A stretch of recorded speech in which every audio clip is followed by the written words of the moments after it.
Peddireddy Ramachandra Reddy AP రాజకీయాల్లో పరిచయం అక్కర్లేని పేరు. అత్యంత సీనియర్ లీడర్ గా ఎస్టాబ్లిష్ అయ్యి అసలు ఓటమరిగని నేతగా అతను ప్రజల మనసు గెలుచుకొని శాసనసభ్యులుగా కొనసాగుతున్నారు. అతనే కాదు, అతని కుటుంబ సభ్యులు కూడా ఒకరు ఎంపీగా, వాళ్ళ తమ్ముడు ఎమ్మెల్యేగా ఈ రాజకీయాల్లో కొనసాగుతున్నారు. అలాంటి పెద్దిరెడ్డి రామచంద్రారెడ్డికి చాలా ఇబ్బందికర పరిస్థితులు వచ్చాయి. కావాలని నన్ను టీడీపీ ప్రభుత్వం, కూటమి ప్రభుత్వం ఇబ్బందులకు గురి చేస్తుంది అని చెప్పి ఆయన ఆవేదన వ్యక్తం చేస్తున్నారు. ప్రస్తుతం నాతో పాటు ఉన్నారు ఎమ్మెల్యే పెద్దిరెడ్డి రామచంద్రారెడ్డి గారు, మాజీ మంత్రి. ఒకసారి అడిగి తెలుసుకుందాం. సార్ నమస్తే. మిమ్మల్ని కూటమి ప్రభుత్వం టార్గెట్ చేసింది అని చెప్పి మీరు చెప్తున్నారు. పర్సనల్ గా తీసుకొని అనేక ఇష్యూస్ థెరపీకి తీసుకొస్తున్నారు అని చెప్తున్నారు. జగన్ గారి టార్గెటా, పెద్దిరెడ్డి గారి టార్గెటా చంద్రబాబు నాయుడు గారి కంటే? జగన్ గారు టార్గెటే, పెద్దిరెడ్డి టార్గెట్. కాకపోతే జిల్లాలో ఉన్నాను నేను, ఆయన సొంత జిల్లాలో. చంద్రబాబు నాయుడికి వ్యతిరేకంగా పనిచేశాము గత ఎన్నికల్లో కానీ అంతకుముందు కానీ. ఎప్పుడు కూడా వారికి మాకు ప్రత్యర్థి రాజకీయాలు ఉంటాయి తప్ప సానుకూలంగా ఎప్పుడు కూడా లేము. మరి ఇలాంటి పరిస్థితుల్లో ఆయన అధికారంలోకి వచ్చాడు. మరి కోపం కట్టలు తెంచుకొని మా మీద రియాక్ట్ అవుతున్నాడు.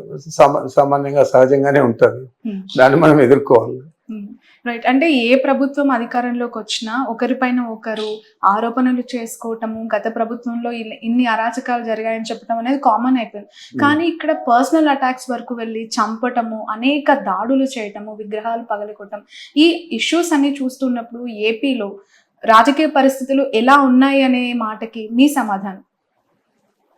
రాజకీయ పరిస్థితులు అనే దానికంటే ఒక శాంతి భద్రతలు అనేది పక్కదో పట్టింది. పోలీసు వ్యవస్థ అంతా కూడా కుప్పగూలిపోయింది.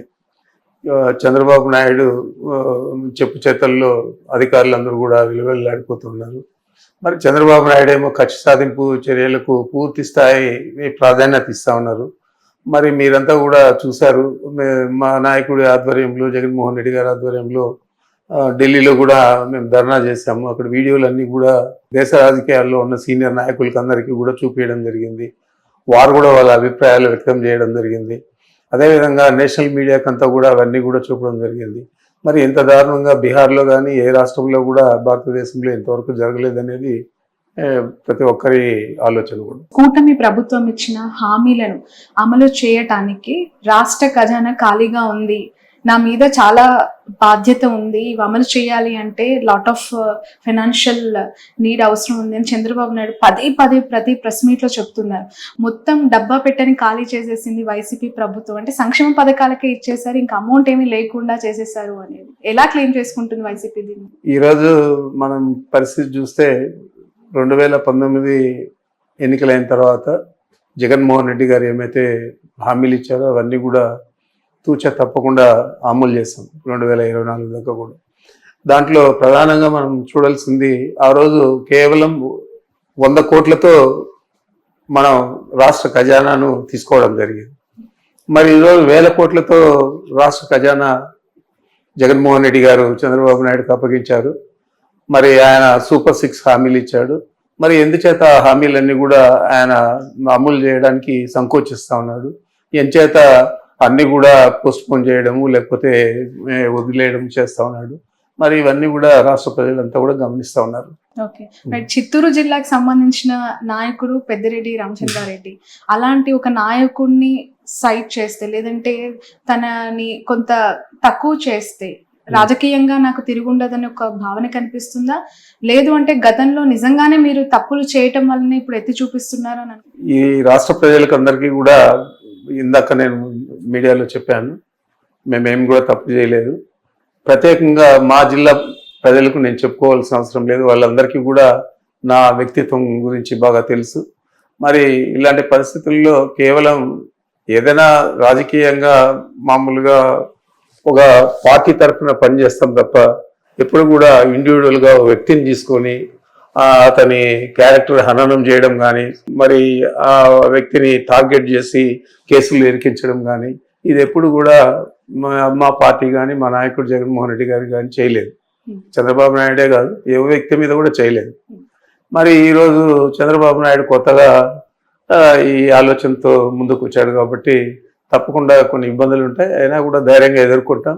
రాష్ట్ర ప్రజలకందరికీ కూడా తెలియజేస్తాం. మేమేం తప్పు చేయలేదు, ఏదైనా తప్పు చేస్తుంటే శిక్షకు అర్హులు.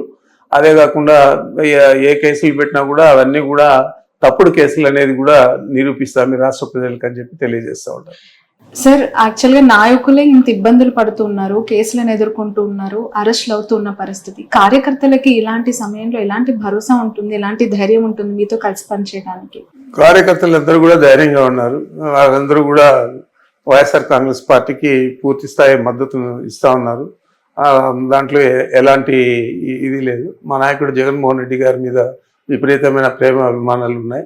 మీరే చూశారు, సీట్లు తక్కువ వచ్చినా కూడా మాకు 40% ఓట్లు వచ్చాయి. కాబట్టి మా ప్రజల్లో వైఎస్ఆర్ కాంగ్రెస్ పార్టీ మీద పూర్తి విశ్వాసం ఉంది. చిన్న చిన్న ఇబ్బందులు, పెద్ద పెద్ద ఇబ్బందులు ఎదుర్కొనే కార్యకర్తలందరూ కూడా చాలామంది ఉన్నారు. అయినా కూడా మొక్కవని ధైర్యంతో వాళ్ళు వైఎస్ఆర్ కాంగ్రెస్ పార్టీకి అండగా జగన్మోహన్ రెడ్డి గారికి తోడుగా నిలబడుతూ ఉన్నారు. సార్, 40% ఓట్ బ్యాంక్ గురించి పదే పదే అనేక సందర్భాల్లో జగన్ గారు కావచ్చు, మీలాంటి సీనియర్ లీడర్స్ మాట్లాడుతున్నారు. రాబోయే 5 ఏళ్ళు దాన్ని అలాగే కంటిన్యూ చేయటం కాదంటారా? అది తప్పకుండా నిలబడుతుంది. ఎందుకంటే చంద్రబాబు నాయుడు గారే మా ఓట్లు చెక్కు చెదరకుండా నిలబెట్టేదే కాకుండా మాకు విజయానికి కావాల్సిన ఓట్లు కూడా చంద్రబాబు నాయుడే మాకు ఇస్తాడు. ఎంచేతంటే ఆయన హామీలు నెరవేర్చడంలో విఫలం అవడం కానీ, ఆయన దౌర్జన్యాలు పెచ్చుమీరిపోవడం కానీ, ఆయనకు సహించరాని కోపము, ఆవేదన, కుట్ర అన్నీ కూడా ప్రతిపక్షాల మీద అవన్నీ కలిసి తప్పకుండా మాకు అత్యధిక మెజారిటీ సాధించే విధంగా చంద్రబాబు నాయుడే దోహదపడతాడు. జగన్ గారికి సెక్యూరిటీ విషయంలో అనేక ఆరోపణలు చేస్తూ ఉన్నారు, రిక్వెస్ట్ చేస్తున్నారు, హైకోర్టుకు కూడా వెళ్ళారు. ఎలా చూడాలి ఈ ఇష్యూని? నిజంగానే కావాలని చేస్తుందంటారా ప్రభుత్వం? ఒకవైపు నిజంగానే కావాలని చేస్తుంది. ఎందుకంటే మా నాయకుడికే కాదు, మాలాంటి వారికి కూడా, నేను 7 సార్లు శాసనసభ్యుడిగా ఉన్నాను, మంత్రులుగా పనిచేశాను, సీనియర్ నాయకుడు అని మీరే అన్నారు. మరి మాలాంటి వాళ్ళకు కూడా 1+1 సెక్యూరిటీ ఇవ్వడం అనేది చాలా విడ్డూరంగా ఉంది. మేము కూడా కోర్టుకు వెళ్ళాము. అంటే జగన్ గారు మొన్న మాచర్లకు వెళ్తున్నప్పుడు కారులో నుంచి బొద్దింకలు వచ్చాయి, పురుగులు వచ్చాయి అని చెప్పి అన్నారు. అది వాస్తవమే అంటారా? అది వాస్తవం కాబట్టి ఆ బండి దిగి మామూలు బండిలో వెళ్ళాడు. మీరంతా కూడా గమనించుంటారు. అది ఎందుకు పనిచేయని ఒక బీపీ అంటే బుల్లెట్ ప్రూఫ్ కార్ ఇచ్చారు. మరి అలాంటి దాంట్లో ఎలా ఆయన ప్రయాణిస్తాడు? మరి అందుచేతే మామూలు వెహికల్లో వెళ్ళాడు, క్షేమంగానే తిరిగి వచ్చారు. రైట్ సార్, ఈ రికార్డుల ధ్వంసానికి సంబంధించి అసలు ఎందుకు ఆ ఇష్యూని లేవనెత్తాల్సి వచ్చింది? నిజంగానే రికార్డుల ధ్వంసం అంటే రికార్డుల ధ్వంసం జరిగిండొచ్చు, అది ఎవరు చేశారు, ఏం చేయలేదు అనేది కూడా ఆలోచన చేయకుండా, ఫోరెన్సిక్ నివేదిక రాకుండా, కలెక్టర్ కాన్ఫరెన్స్లో స్వయంగా ముఖ్యమంత్రి గారి చంద్రబాబు నాయుడు గారి చెప్పడం అనేది, పెద్దిరెడ్డి వీళ్ళు చేశారు అని చెప్పి చెప్పడం అనేది, ఆయన ఊతం ఇస్తా ఉన్నాడు ఈ పెద్దిరెడ్డి మీద ఈ కేసు మోపండి అని చెప్పి. మరి ఆ విధంగా కాకుండా నేను ఒకటే అడుగుతా ఉన్నాను, రెవెన్యూ రికార్డ్స్ మిగతా డిపార్ట్మెంట్ల కంటే భిన్నంగా ఉంటాయి. తహసీల్దార్ ఆఫీసులో ఆ మండలానికి సంబంధించి ఉంటుంది, డివిజన్కి సంబంధించి ఆర్డీఓ ఆఫీసులో ఉంటాయి, జిల్లాకు సంబంధించి కలెక్టరేట్లో ఉంటాయి, రాష్ట్రానికి సంబంధించి గవర్నమెంట్లో ఉంటాయి, సేమ్ రికార్డు. మరి ఈ మధ్య ఇంకా ఇవన్నీ పెట్టారు కాబట్టి కంప్యూటరైజేషన్ ఇవన్నీ కూడా వాటిల్లో కూడా నిక్షిప్తమై ఉంటాయి. మరి ఇవన్నీ తెలుసుకోకుండా అక్కడేదో జరిగిందని చెప్పి పోతే దాన్ని వాళ్ళే చెప్పారు, రీట్రీవ్ చేశాము, అన్ని రికార్డులు కూడా అక్షేమంగా ఉన్నాయని చెప్పి ప్రభుత్వమే చెప్పింది. మరి ఏమి కొంపలు మునిగాయని చెప్పి హెలికాప్టర్లు డీజీపీని పంపించి ఇదంతా చేశా అంటే డైవర్షన్ పాలిటిక్స్. రైట్ సార్, మీరు చిత్తూరు జిల్లాకు చెందిన నాయకులు నిజంగానే టీటీడీని నిర్లక్ష్యం చేశారా? గత ప్రభుత్వ హయాంలో అనేక అవినీతి అక్రమాలు జరిగాయి. చివరికి స్వామివారి ఒక వజ్రపు ఉంగరం కూడా ఒక జడ్జికి గిఫ్ట్గా జగన్ ఇచ్చారు అనే వార్త చాలా సంచలనం కలిగించింది. అలాంటి దుశ్చర్యకు ఎప్పుడు కూడా జగన్మోహన్ రెడ్డి గారు పాల్పడాడు. వారికి క్రిస్టియానిటీ మీద ఎంత ప్రేమ ఉందో అంతే ప్రేమ హిందూయిజం మీద కూడా ఉంది. హిందూయిజాన్ని గౌరవించేది కాదు, ఆయనకు భక్తి ఉంది. దేవాలయాలన్నీ కూడా సందర్శిస్తాడు, స్వాములందరినీ కూడా పీఠాధిపతులందరూ కూడా కలుస్తాడు. అదే కాకుండా మీరు చూశారు, సుందరీకరణ పేరుతో అనేక దేవాలయాలన్నీ నేలమట్టం చేస్తే విజయవాడ పట్టణంలో అవన్నీ కూడా పునర్నిర్మించిన ఘనత జగన్మోహన్ రెడ్డి గారు. ఓకే, ఎమ్మెల్సీగా బొత్సగా నిలబెట్టారు. ఎలా ఉంటుంది సార్? ఎంత బొత్స